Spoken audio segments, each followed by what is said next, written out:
Hello everyone, ஏர் ஃப்ரையரில் fish கறியும் fish ஃப்ரையும் எப்படி செய்ய போகிறதுன்னு பார்க்க போகிறோம். ஃபர்ஸ்ட் நம்ம ஃபிஷ் ஃப்ரை செய்யலாம். அதுக்கு ஃபிஷ்ஷெல்லாம் நல்லா வாஷ் பண்ணி எடுத்துக்கிட்டு அதில் சில்லி பவுடர், அப்புறமா சால்ட்டு, கொஞ்சமாக புளி தண்ணி இதை ஆட் பண்ணி நல்லா மேரினேட் பண்ணி வச்சுக்கோங்க. அதுக்கப்புறமா ஏர் ஃப்ரையரை ஒரு 5 மினிட்ஸ் ப்ரீ ஹீட் பண்ணி எடுத்துக்கிட்டு அதில் நம்ம மேரினேட் பண்ணி வச்சுருக்கிற ஃபிஷ்ஷை ப்ளேஸ் பண்ணிவிடுங்க. நான் கொஞ்சம் கறி லீவ்ஸ் ஆட் பண்ணிக்கிட்டேன். அது கொஞ்சம் ஃப்ளேவர் நல்லாயிருக்கும் அப்படின்னு சொல்லிவிட்டு அது ஆப்ஷனல் தான், உங்களுக்கு வேணால் ஆட் பண்ணிக்கோங்க.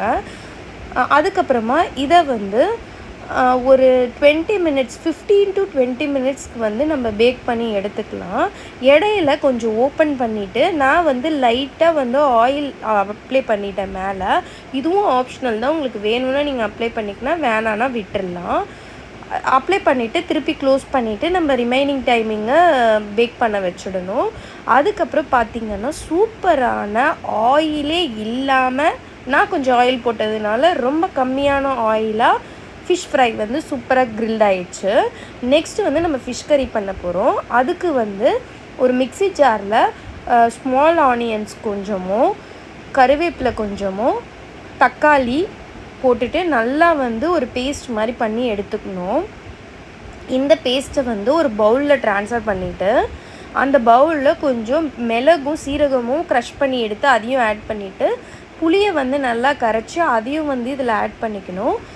கொஞ்சம் குழம்பு மிளகாத்தூள், காஷ்மீரி சில்லி, அப்புறம் உப்பு, இது எல்லாத்தையும் போட்டுட்டு தண்ணி உங்களுக்கு எவ்வளோ குழம்பு வேணுமோ அதுக்கேற்ற மாதிரி தண்ணி ஆட் பண்ணிவிட்டு இதை நல்லா மிக்ஸ் பண்ணி ஏர் ப்ரீட் பண்ணி வச்சுருக்க ஏர் ஃப்ரையரில் நம்ம வச்சிடணும். இது ஒரு 20 மினிட்ஸ் நம்ம இதை நல்லா கொதிக்க வைக்க போகிறோம். நல்லா அந்த ரா ஸ்மெல் போகிற அளவுக்கு. ஒவ்வொரு ஏர் ஃப்ரையரில் டைமிங் டிஃபர் ஆகும், நீங்கள் அதுக்கேற்ற மாதிரி டைம் செட் பண்ணிக்கோங்க. நல்லா இந்த நம்ம வச்சுருக்கிற அந்த குழம்பு நல்லா கொதித்ததுக்கப்புறமா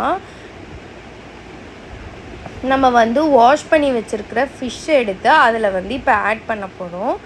நான் ஒரு 3 ஃபிஷ்ஷு ஆட் பண்ணிக்கிட்டேன். பாருங்கள் எந்த அளவுக்கு நல்லா கொதிச்சு வந்திருக்கு அப்படின்னு சொல்லிட்டு. இதில் நான் ஒரு 2 ஸ்பூன் ஆயில் ஆட் பண்ணேன். நான் உங்களுக்கு வேணும்னா நீங்கள் ஆட் பண்ணிக்கலாம், வேண்டான்னா ஸ்கிப் பண்ணிடலாம். நான் ஆட் பண்ணிக்கிட்டேன். அதுக்கப்புறமா இந்த ஃபிஷ்ஷையும் நான் அதில் போட்டுவிட்டேன். ஒரு 3 ஃபிஷ் நான் அதில் போட்டேன். சூப்பராக நம்ம நார்மலாக செய்கிற அந்த ஃபிஷ் குழம்பு மாதிரியே இருந்துச்சுங்க. அவ்வளோ டேஸ்ட்டாக இருந்துச்சு. உங்களுக்கு வேணும்னா நீங்கள் அந்த தாளிச்சிக்கலாம். நான் லைட்டாக தாளிச்சிக்கிட்டேன். தாளித்து ஊற்றுனது தான் அந்த எண்ணெய், மற்றபடி வேறு எதுவும் கிடையாது. திருப்பியும் இதை